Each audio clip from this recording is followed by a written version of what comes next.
Welcome back on the AM show. Now, talk of bridging the digital divide. Talk of young people and creating opportunities for them. Well, that is what the NGO, the foundation Maxim Nyansa, has stood for since 2016. They're offering the best of both worlds, from what is out there in the, so to speak, better developed economies, and bringing that to bear in terms of IT training in Ghana for the underprivileged. Well, joining me in the studio this morning for a conversation on that, we have Stanley Kwache Denchera. He joins the conversation. And all the way from the Netherlands, Diana van der Stelt. She also joins the conversation. She's one of those collaborators for the Maxim Nyansa NGO. Lady, gentlemen, good morning. Good morning. Lovely outfit, though. It's good that you chose this. So we've situated you in the middle so we can see you properly on this. I have my seamstress in Accra, so... I see. Yes. I see. You're imbibing everything. But tell us a bit. Let me start with you, Stanley. Tell us a bit about your foundation and why did you even set this up? What have you been up to? Wow, that is a very exciting question. And coincidentally, I found myself today, right after my alumnus... UCC. We died. Yeah, I graduated in 2008. So, well, as you really know the kind of education that we go through in this country. While we are at it, we realize that there's a lot of theoretical things that we do. You try to understand that you need to know the practicality after learning all the book, so that you'll be able to actually implement in the job market. So the whole idea of Maxim Nyansa started when I was teaching, actually. I was in the classroom, I taught for close to 5 years. And the idea came in when I was teaching ICT and science. I mean, teaching using pictures. You can imagine you teaching and then... Explaining IT with pictures. With pictures to the point where you see children holding stones and even having keyboards on tables. We're trying to see how best we can change that.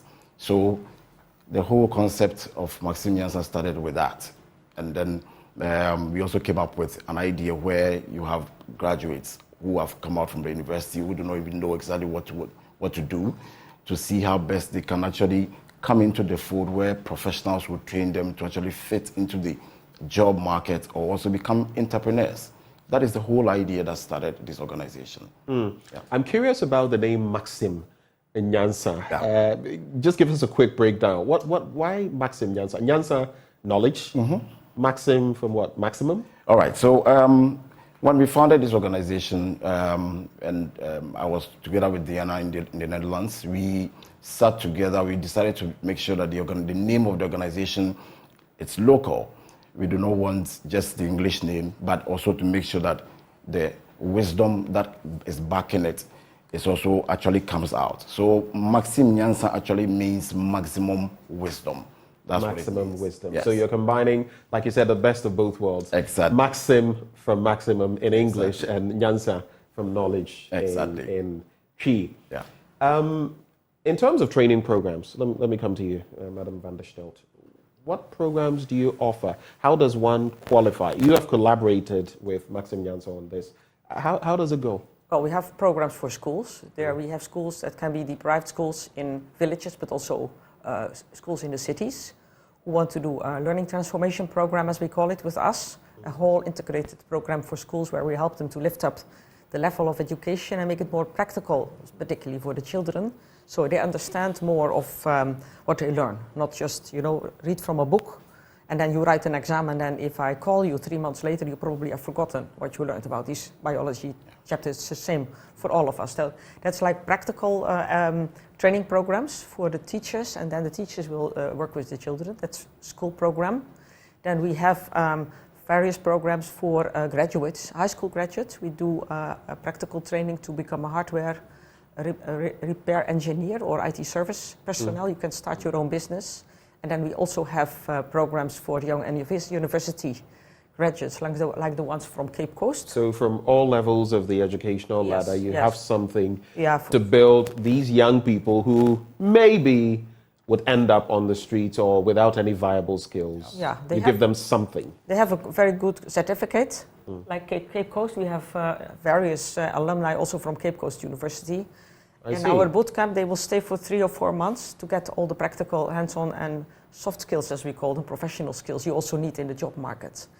Particularly if you're from a poor family, you have not learned how to behave as a professional lawyer or doctor or accountant. It has a certain lifestyle, certain discipline, communication skills, time management, all of those things are also part.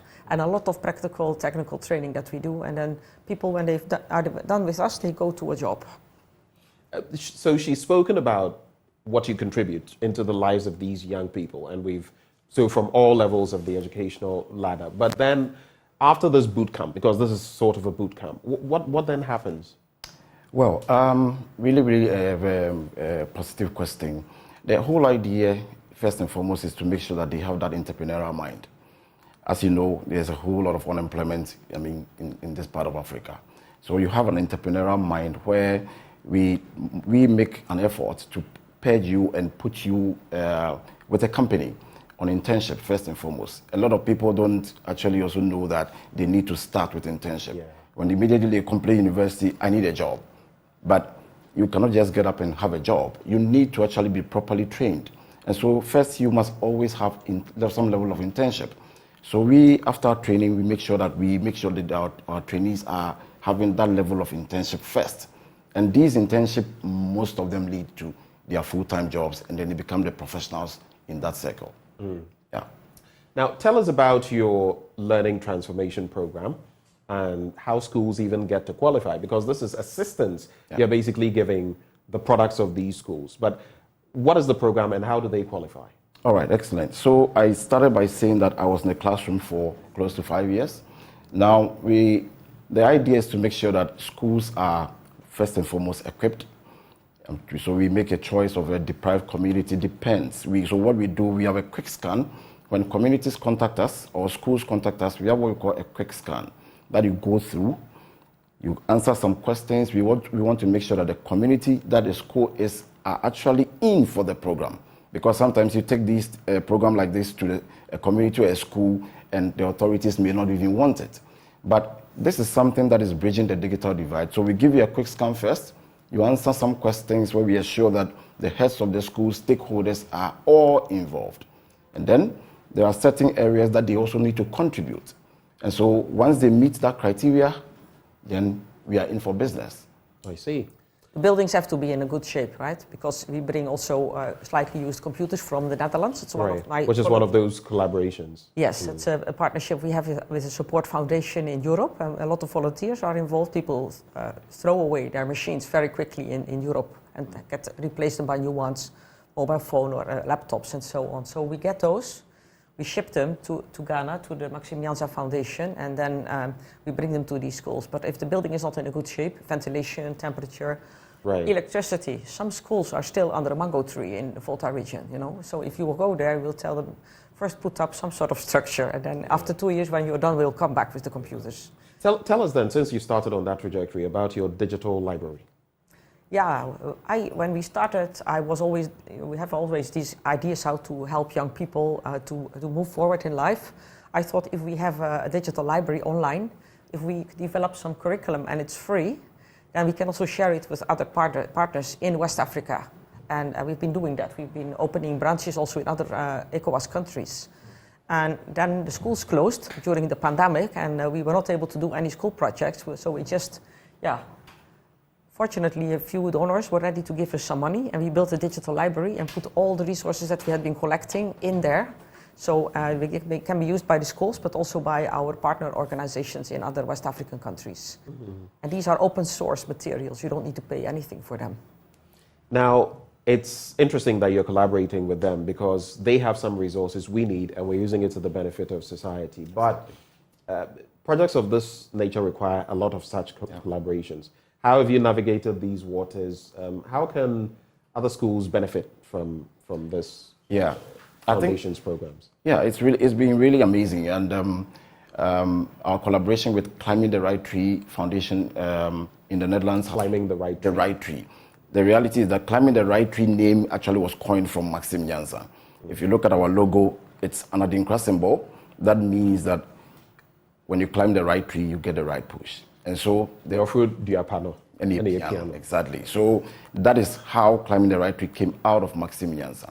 And then Diana and the team in the Netherlands made sure that they will have that kind of support. So there in the Netherlands, they make sure they get us professional trainers. They find right donors. They find people who are actually ready to actually support the work that we are doing. And then we make sure that we get these. So that is how these supports are actually fared. It's very, very important. You need to get that. Now, other schools, as you said, are open to actually talk to us.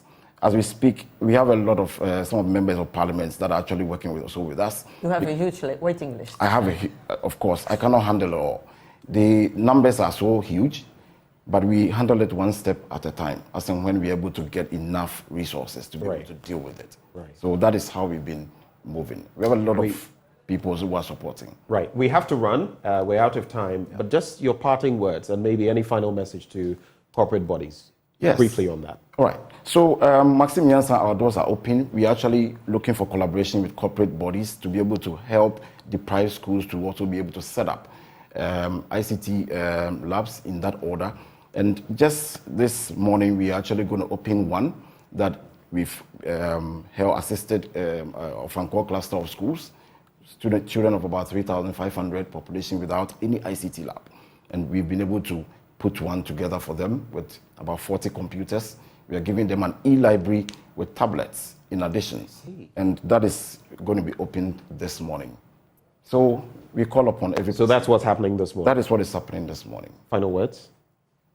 I hope to find a lot of partners in Ghana, but also in Europe, to help to get this done. Okay. There are hundreds of millions of young people. They still need career perspective. Yeah. Maxim Nyansa, they are an NGO. They are doing this for our country, basically for free, bringing up our young ones in IT.